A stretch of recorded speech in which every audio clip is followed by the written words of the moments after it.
humankind really needs alternative and new ways of seeing the world. And I think that we do need new cults. If we see cults not as closed, dogmatic, but cult as a really new way of seeing the world.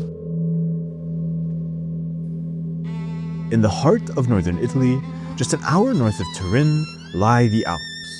These mountains tower over the valleys below, offering a haven for nature and a labyrinth in which to hide secrets. Nestled amongst the foothills of the range is a society which, for much of its existence, has been the best kept secret not only of the Alps, but of the world. This is the story of that society and its mission to save humanity. We'll see singing plants, secret underground temples, and the ritual. But we'll also meet, investigate, and befriend the members of the world's only self-labeled ethical cult. This is the story of Damanhur.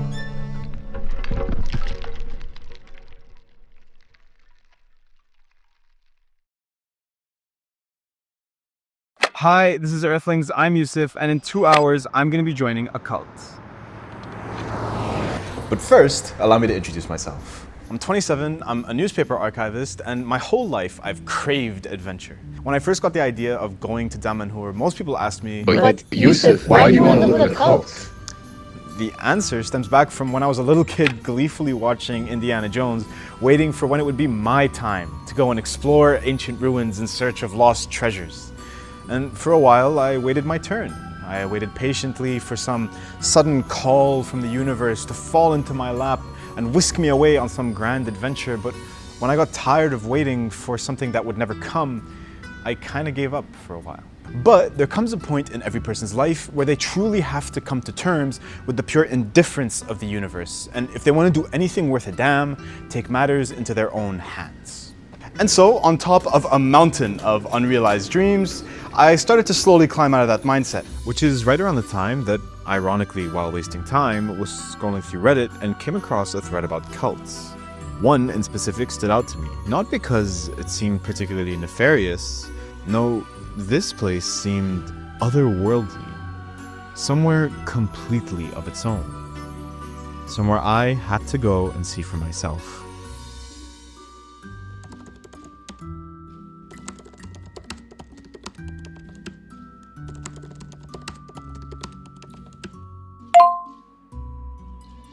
Oh my god. There's a feeling when you commit yourself to something that you want, but that you're scared of. It can be an interview, a date, or living with an ethical cult. It's a weird rush of excitement and fear, kind of like the slow rise of a roller coaster before the drop. I hate roller coasters. Fuck it. So, to prep my way out of the anxiety, research is the name of the game. Quickly, a picture of Damanhur begins to develop. A picture with a lot of contrast.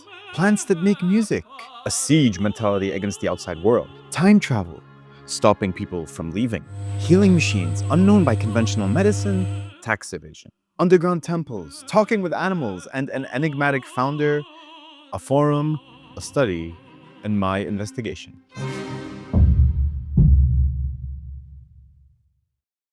Damanhur is a federal, spiritual, esoterical, mystical eco-village all about expressing humanity's potential. It has also been labeled a cult by many. Damanhur is, before anything else, a community. 4 communities actually. You've got Arcot and Tiris, where they experiment with construction, Orapan, the main food producer of Damanhur, Etulte, home of the temples of humankind, and Damyil, the oldest community and where I get to stay. In these communities, groups of Damanhurian citizens live together in what they call nucleo families. In brightly decorated houses, they live in harmony, cooking, farming, working, and socializing just like any happy family.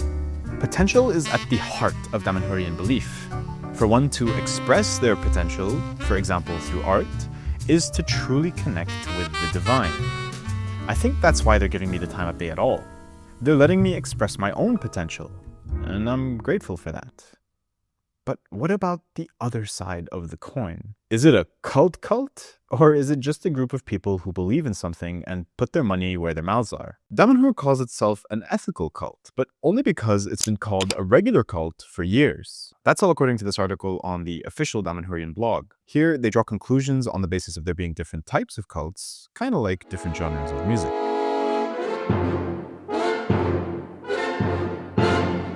Institutional cults are like an orchestra. Everyone follows the lead of one conductor who instructs them on how to play the game of life.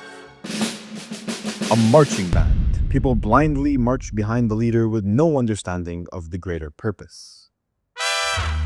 Members play music together, influencing one another to create new sounds in a collaborative and equal exchange.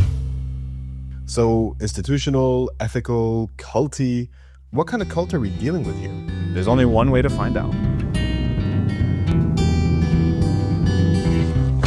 Damanhur, here we come. Road tripping with my two favorite allies. Fully loaded, we got snacks and supplies. Your smiling eyes are just a miracle.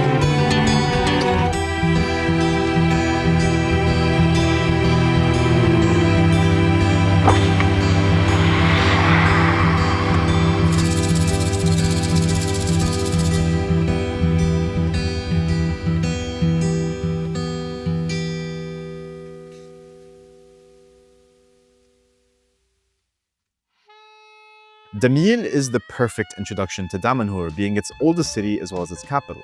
As soon as you get there, you're surrounded by the same two things that will accompany you throughout your stay at Damanhur. Nature, through the sights and sounds of the different bugs all around you, and art. Art's a big one. You've got statues, lots of statues, statues of ancient figures, gods, animals, and yeah, you see a lot of the statues.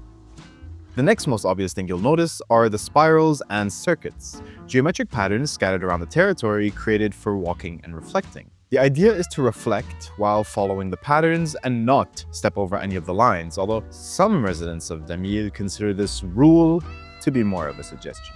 Damil is on the slope of a large hill, and towards the top of the hill is the open temple, where events and ceremonies are held, such as the ritual of the oracle, but more on that later.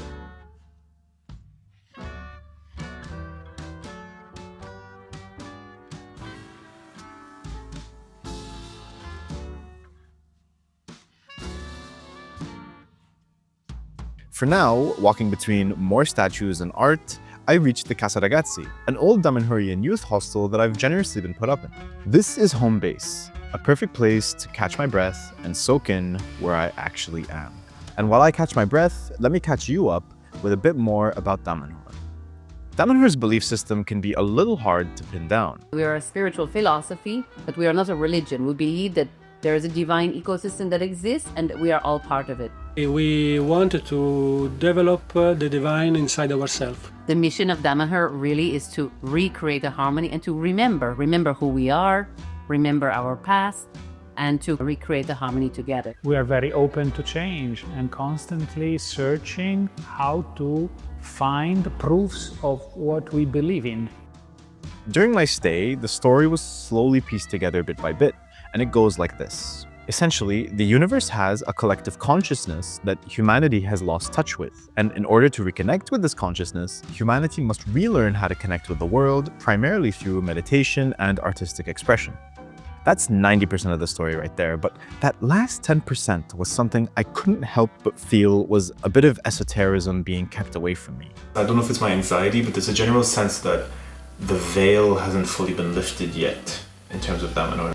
But, luckily for me, there's literature on the subject. While exploring my new home in Damil, I did some reading of a Damanhurian graphic novel that summed up some of the lore of the City of Light. Buckle up, because the story of Damanhur doesn't start in the past, nor does it start on this planet. No, our story starts a few hundred years in the future, near the sun. On board of a spaceship, the White Council convenes. These are a group of divine beings in charge of human evolution. They aren't human, but take human form in accordance with galactic good manners. Their meeting is to discuss the current state of the human soul. Specifically, the council observes that the human soul is dying because humanity as a whole is losing a battle against a force called the anti-life principle. The anti-life principle is the lack of expression of potential. Basically, humans are losing their souls because they're losing connection to nature and expression. If things keep going like this, humanity will permanently lose its connection to the common soul of the universe. The light is slowly dying. The White Council is divided on what to do next. Some members don't believe humanity is even capable of doing any better, that they're a lost cause too far gone to be worth any help. But others disagree. They see the past achievements of humanity, like Atlantis, once according to Damanhur the pearl of human achievement, as a sign of the potential of humanity's future. The more optimistic members of the council want to give humanity one last chance to redeem itself, beat the anti-life principle, and reconnect to the collective consciousness of the universe. So one council member suggests a mission. They'll go back in time to the year 1950, take a human host, and build a society dedicated to the reawakening of the human soul through expression. The council agrees, and a human host is selected near Turin in northern Italy. The founder of Damanhur is born. His name?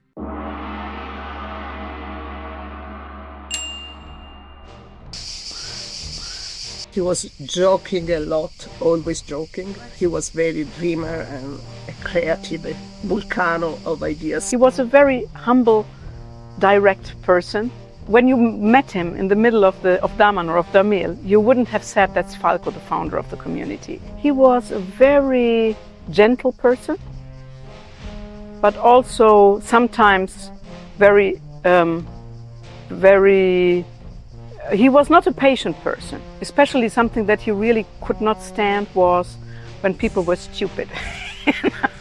He hated stupidity. Falco founded Damanhur in 1975. Back then, his name wasn't Falco, it was Oberto Einaudi. The name Falco Tarasico would come a few years later as part of a game. If we were in the ark and you could save one animal, each one can say which animal you will save. Nowadays, Damanhurian citizens continue the tradition, taking animal first names and plant second names. For Oberto Einaudi, that meant becoming Falco Tarasico, or in English, Hawk Dandelion. According to Damanhurian belief, Falco wasn't like other children. He possessed abilities and understandings of life that alluded to his true identity as a warrior sent by the White Council to aid humanity in its battle against the anti-life principle. As he grew up, Falco became an insurance salesman, but would moonlight in esoteric circles around Turin, specifically in the Horus Center, where his lectures quickly earned him a loyal following. Together, he and his initial followers set up and down Italy, collecting new members and founding Damil in 1975, officially creating the Federation of Damanhur. Falco is at the center of a lot of things. For one, his likeness isn't hard to find wherever you are in Damanhur. His works are inescapably dotted around Damanhur as well, from books and paintings to an entire hall of the temples of humankind. This all has been entirely painted by Falco. His legacy even extends beyond death to the modern politics of the Federation. The sages are 6 persons that Falco chose before dying, and the people that is the most elder, expert people of the guiding in the community, and they are the spiritual guides. Is the substitute of Falco after he passed. But Falco is also at the center of what outsiders label the cult of Damanhur. Damanhur Inside Out is a site that looks dated. That's maybe because the site was created back in 2009, but that doesn't make its content any less serious, nor less concerning. There is no shortage of allegations made against Damanhur. Interestingly, they all kind of dry up around the time of Falco's death in 2013, but there are several common themes between the different allegations themselves. First and foremost is the allegation that those who join Damanhur are not allowed to leave, or at least they're coerced not to. These are some quotes from former Damanhurians interviewed in a study by the University of Turin on the matter. A common theme is those who want to leave being given special tasks, coercing them to stay. Secondly, Damanhur Inside Out alleges that Damanhurians are financially extorted. Finally, there are a myriad of other allegations, like Falco tax evasion and bugged rooms, something I even investigated myself. Ultimately, I can't speak for the experiences of others, especially not so long after the latest update from any of these sources, but from my own 6 days in Damanhur, I personally saw no sign or indication towards the validity of any of these accusations. The people I met seemed content, and there were no limitations on their or my movement. Still, the accusations eventually warranted a response from Damanhur itself. I like that as well. On the website, they took it and called it an ethical cult.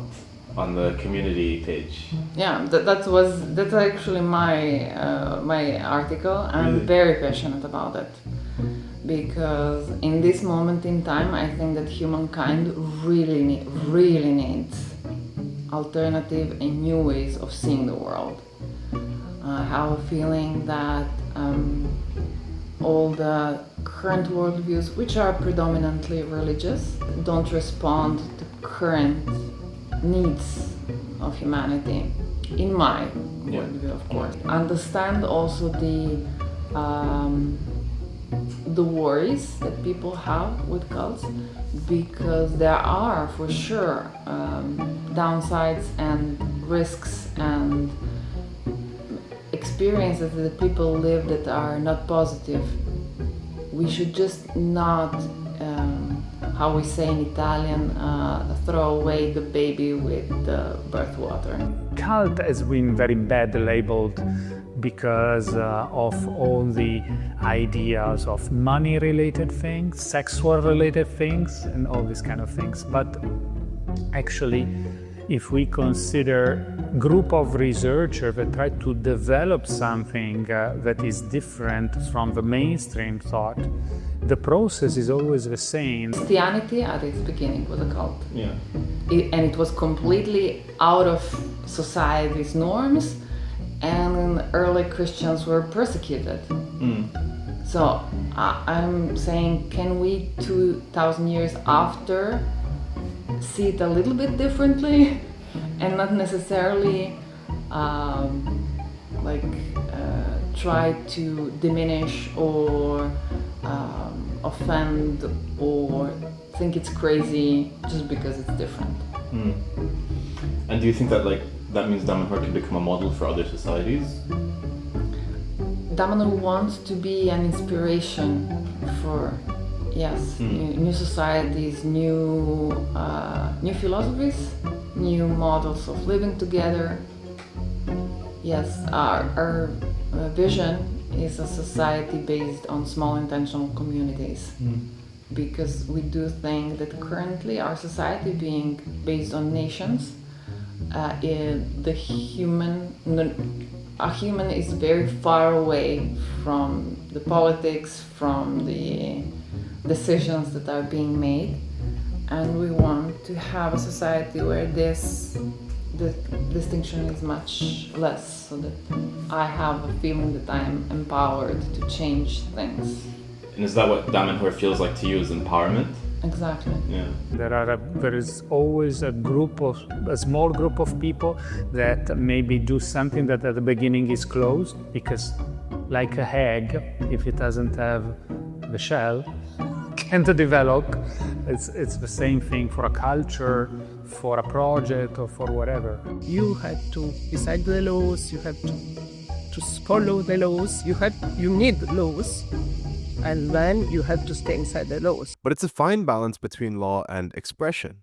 And while early Damanhur especially did have its laws, today things are dominated by expression.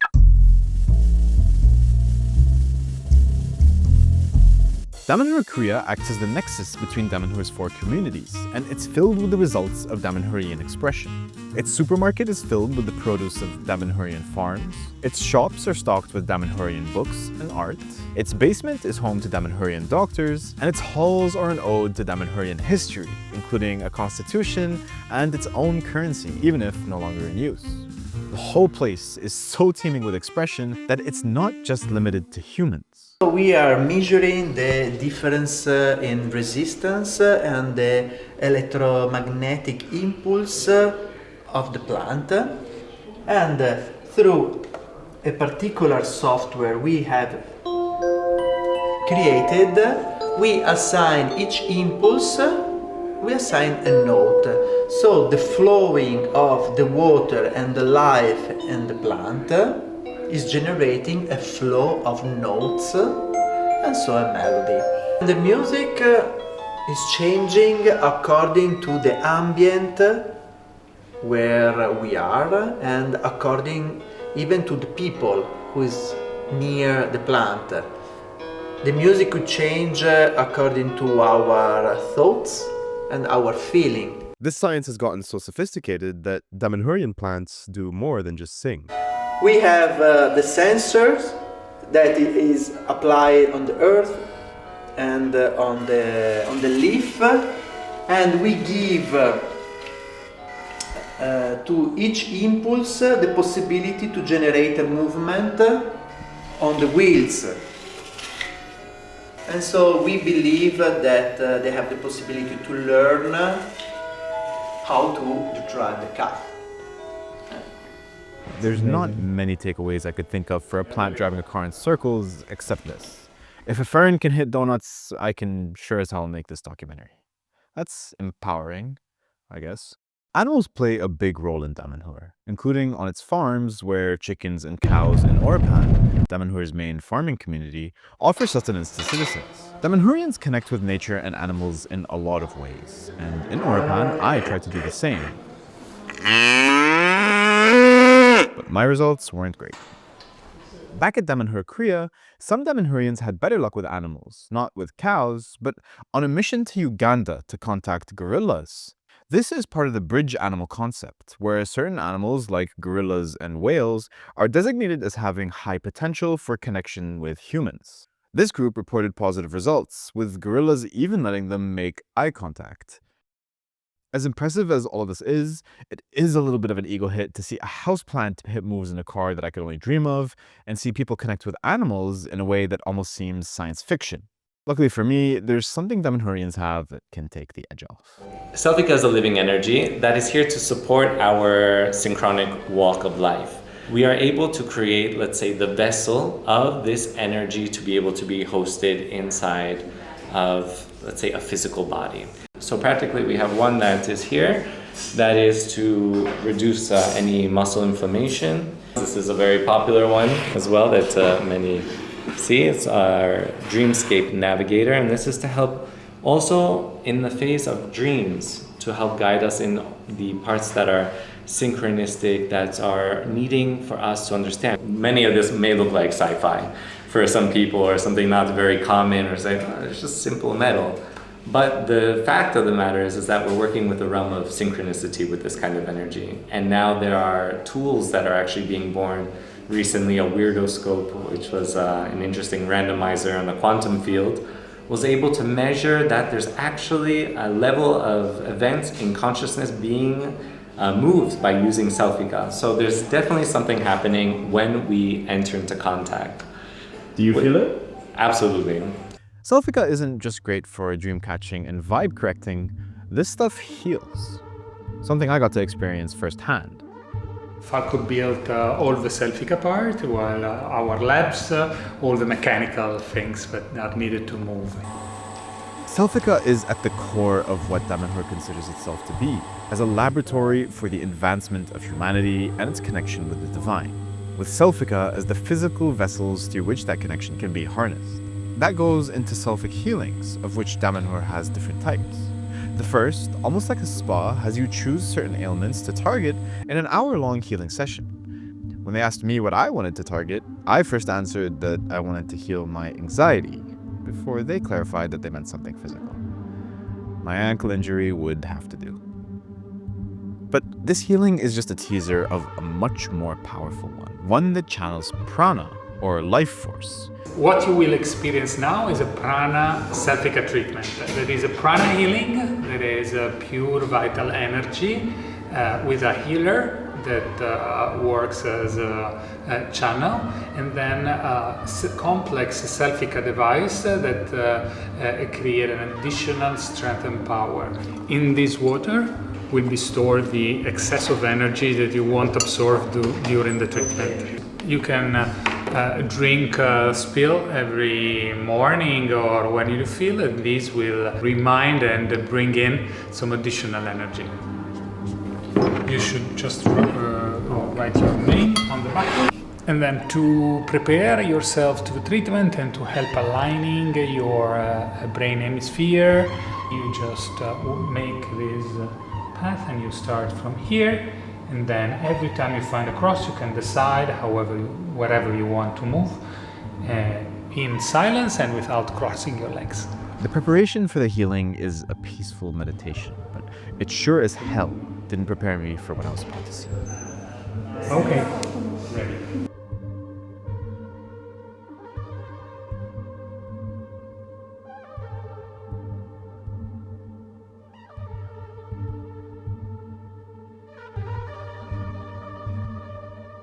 This room raises a lot of questions, not least of which, where this all came from. This is from Atlantis, or he invented himself? He has many knowledge, also from Atlantis, but also from different other civilizations. Putting aside the esoteric visual stimulus, I was instructed to switch off my camera, sit in the chair below the machine, remove my glasses, breathe, and close my eyes.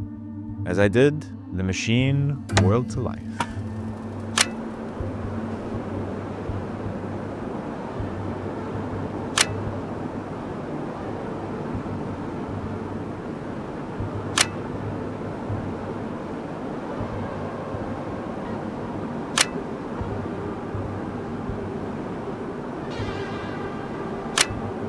I felt at peace.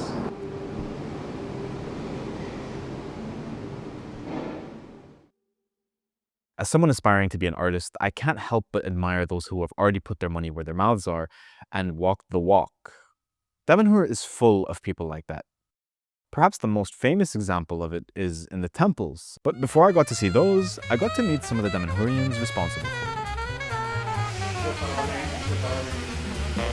It's mess. It's better that it's a mess. Very mess.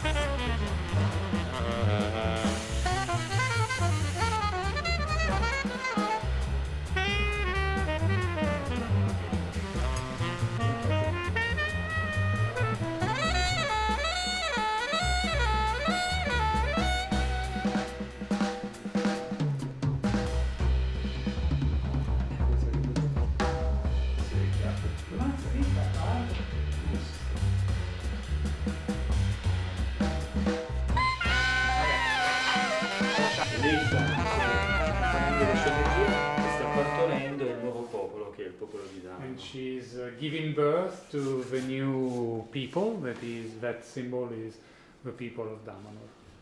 Gaia gave birth to the people of Damanhur, and the people of Damanhur created the temples.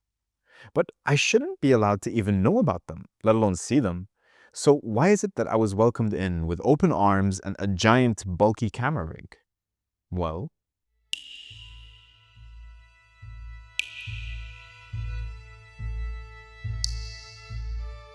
Damanhurians built the temples by hand into the Alps during the 1980s through to the early 90s. They were going to be the crown jewel of Damanhur, combining the story and beliefs of the society into a physical place where Damanhurians could further their battle against the anti-life principles while also flying in the face of the strictly Catholic beliefs of Italy at the time. But in 1992, everything changed. In Damanhur, the White Council was realizing its mission of reawakening humanity, but the anti-life forces were planning a counterattack.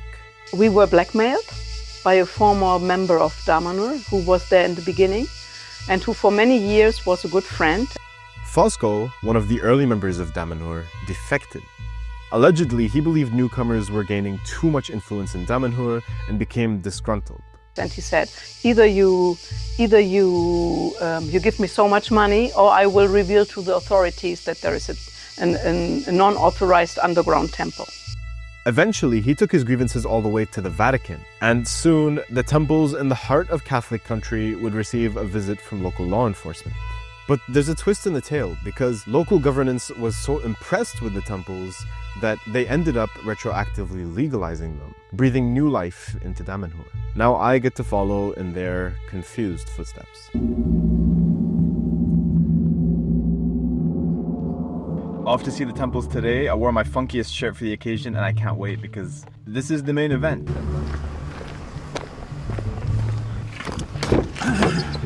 One of the magic things is that some of the houses we will see here on the road were not Damanhurians people, and nobody guessed for 15 years that we were building a temple underground.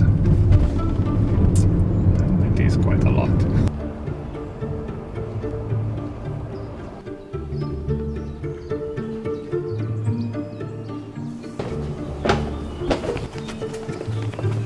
Here we will enter from the lower part of the temple, the deepest. This is a magical journey.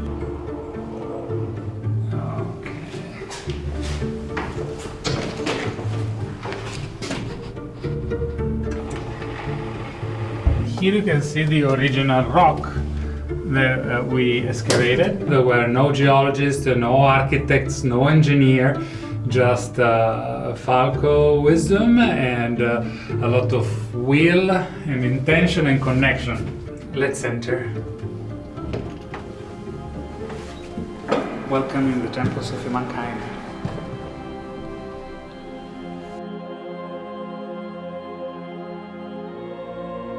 This hall is called the Hall of Victory. Celebrate the diversity of our planet. We are one with all these fantastic manifestations of the divine in this planet, and that together we can create incredible things.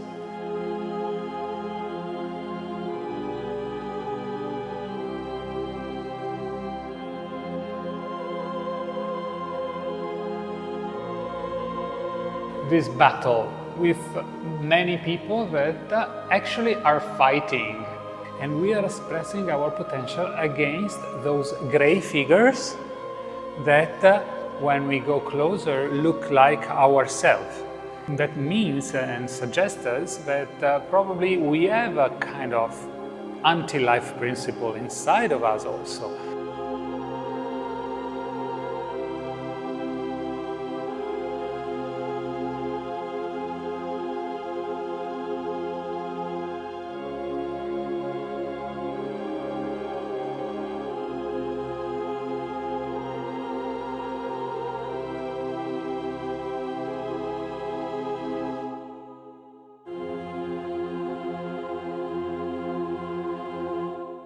The temples of humankind are the point of connection between Damanhurians and the divine. We are doing something for humankind that is important to remind and inspire people in these days, and to let something for the future, no matter what will happen. And 30 years on from their discovery, Damanhurians seem to kind of enjoy showing them off. In the ceiling are represented constellations and myths of different cultures, and I will show you one thing.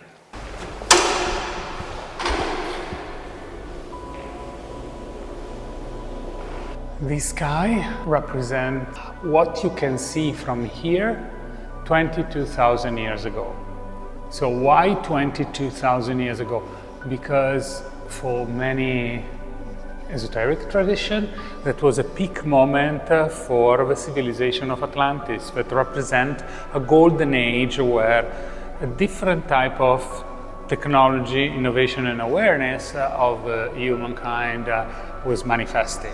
And we believe that being here under it can trigger or a moment that can help connecting to those timeless soul that we have. We continued exploring the temples through all of its many richly decorated halls until we reached one called the Labyrinth. The Labyrinth is a testament to the spiritual journey of humankind, but it's actually a double entendre when you consider the temples themselves, filled with twists, turns, and dead ends. This is not a dead end. The temples are a journey inside of us.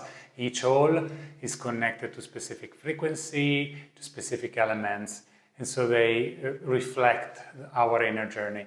And in our inner journey, sometimes there are secret doors that can connect a different part of us in an unexpected way and in a faster way. This is one of it. Oh no, I keep it closed. It's okay. It's a documentary. It's supposed to be authentic. Yeah. So just like in real life, where secret doors are sometimes difficult to open. Yeah, sometimes secret doors need you do something original and let's say out of the schemas. With me here. Waiting in this room was an interesting experience. It felt like being Indiana Jones, just between takes. When you dream so long about a moment, sometimes the reveal isn't quite how you'd expect. Ta-da! Still great though. There is always a way. The temples are a dizzying, dazzling testament to what a group of dedicated people with intention, desire, and will can really do. And so getting together, excavating something, being underground, can you imagine how uncomfortable it was? And then, okay, let's do the largest dome in Tiffany glass in the world underground. Yes, let's do it. And the effects are something that Damanhurians can feel clearly. We made a research with a device that measures environment frequencies that is used by Princeton, by Harvard, and so on. There is a value that when it's above 48 is unexplainable because it's not randomic anymore. And they still don't know. It seems that consistency of the frequency of the emotions create this change in the randomic alignment. Here in Visol, they recorded 140,000. That's a kind of a lot. But moving beyond numbers, the power of these temples is something you can feel. And the sound of this all, of course, is this gong.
While exploring the temples, I discovered something about the small statues that I had been seeing scattered around Damanhur in their thousands. To me, these guys seemed like naughty school children hiding in a corner, giggling to themselves, and cowering whenever a teacher would walk by. But the reality is a lot more significant.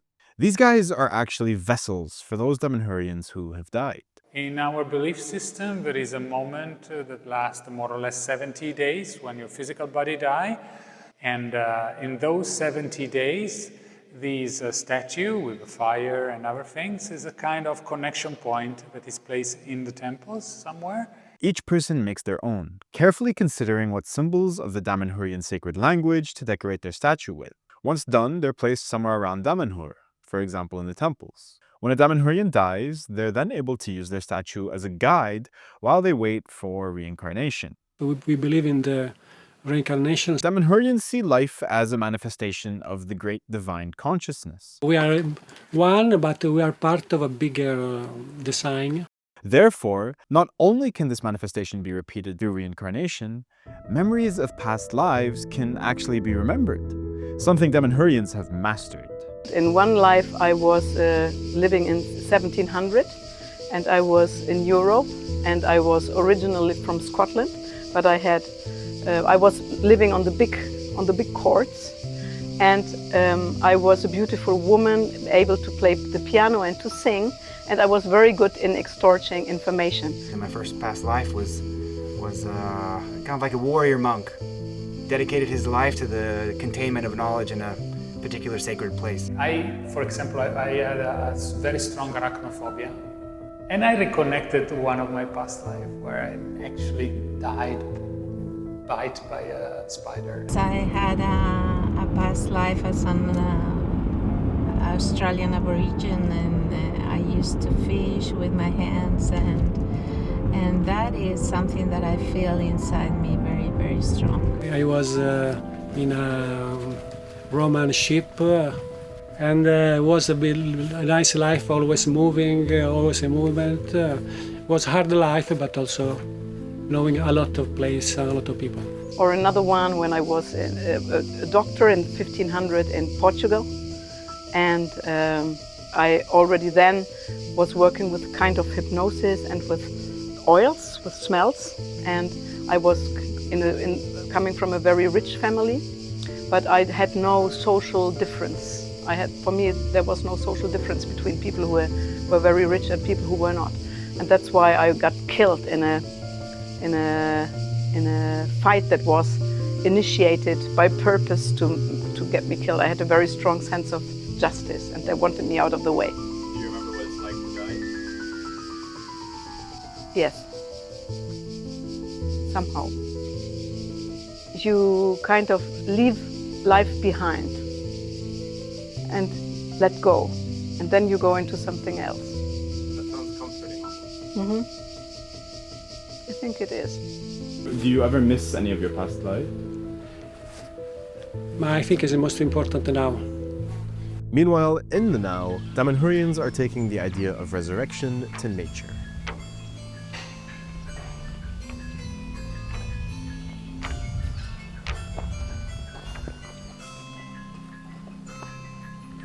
So before Damanhur bought this place more or less 30 years ago, this was wood that was used just to cut trees. Before was a dead wood. Now seeing that with time, new animals, new plant species and more diversity start to come again, and recreating life is something that is really nourishing. This group of people that are called metratori do a specific meditation practice of awareness and complete consciousness about everything they feel, to perceive the functions and perceive how these circuits and those elements we will see there act on our energy body and what can help for. Because everything here has to be tested and has to be discovered.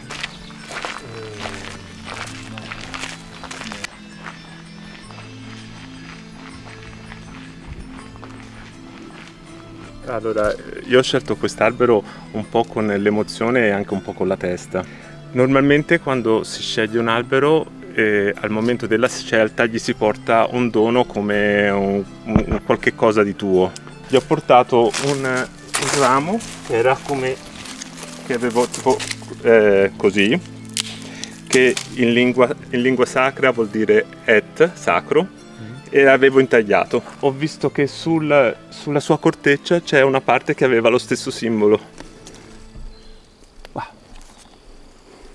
So this is our tree, greeting tree, that in Damanhur philosophy represents like the main point of contact with both the territory and the nature spirits that are on the territory. We usually come here and greet the tree in order to say hi to the territory.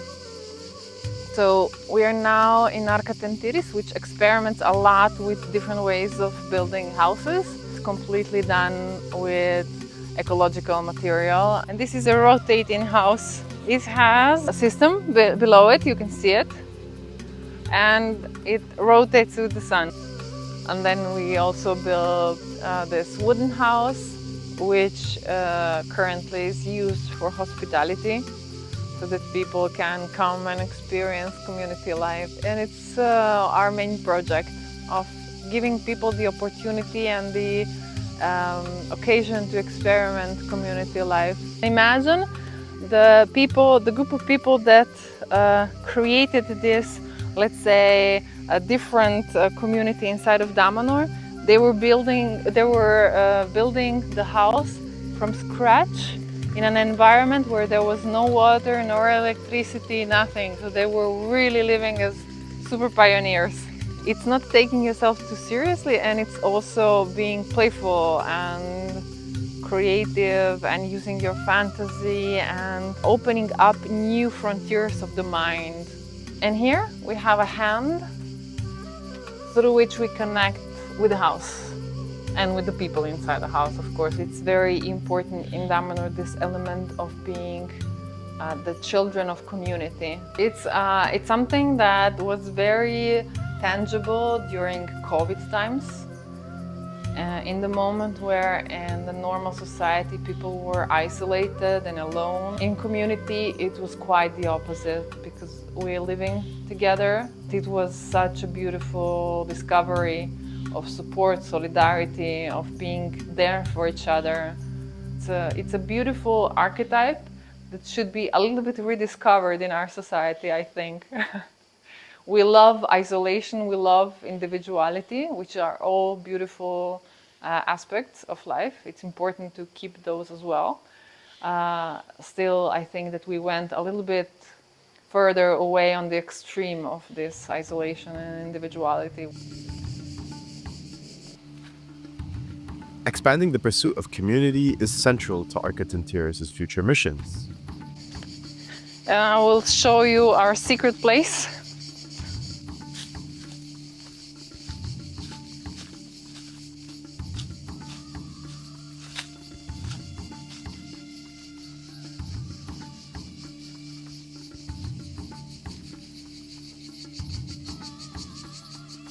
And this is also one space that we want to conquer. Currently we are working on it.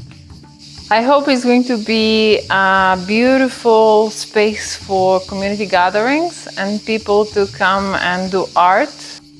And I come here when I have something to contemplate, or I want to see things from a different perspective, a larger one, then I come here.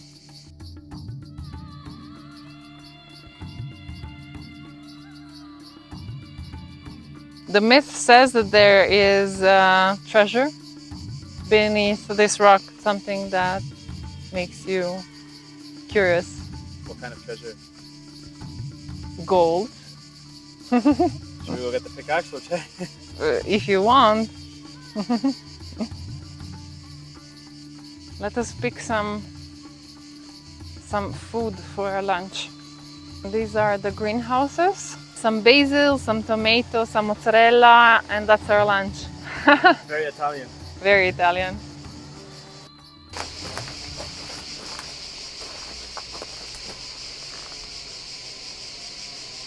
We have lunch. Damanhurians are really proud of their produce, which leads to a little bit of drama when people buy what they've already grown. I see bought ones in the fridge. Oh my god, bought ones, and you have here, here. As long as you don't buy tomatoes or zucchini, I'm all good. Once we're back inside, everything that was picked is weighed so that things can stay organized. Okay. Cooking in Architecture's really shone a light for me in terms of the communal aspect that has appealed to so many Damanhurians. Communities really are the forefront of life, of the future, because we are doing something that most people are not able to do, living together. And now I have to cut. Damanhur is a lot of things. It's community, it's a testament to human will, and an example of the power of expression. But once a month, with the rising of the full moon, it becomes all of those things and then some.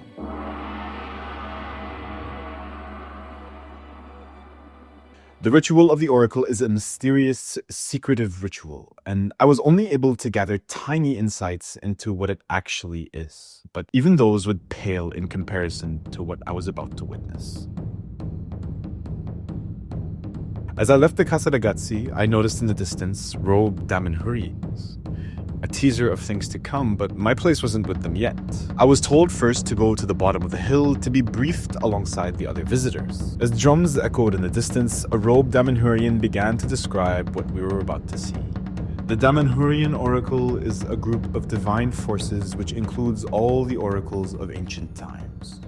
The forces of the oracle do not only provide answers and directions, they also interact with all possible branches of time, moving events so that they become the most propitious for spiritual evolution at many levels.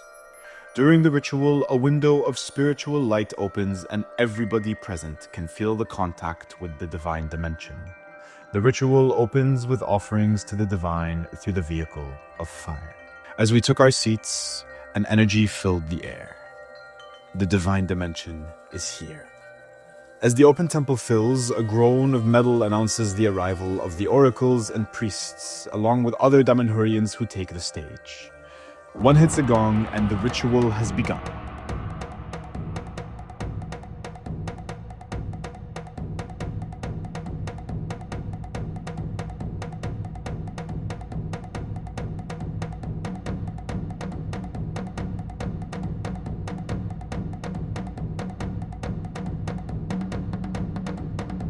A shy moon peeks over the horizon, like an actor checking the turnout before a big play. What it sees is a communal explosion of expression.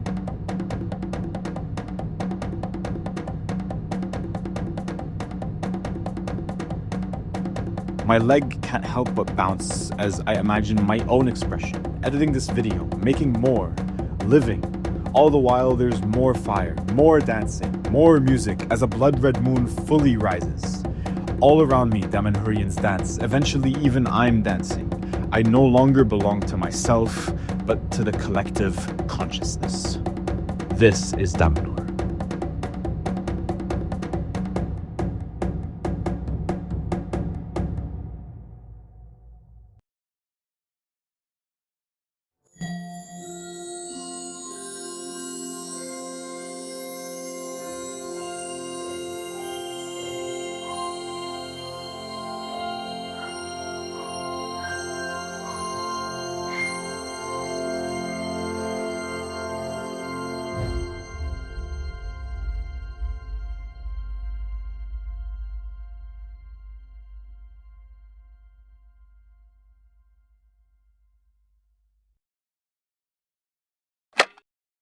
So theoretically then, Falco, for example, has been already reborn or reincarnated somewhere around the world. Is that correct? Will be.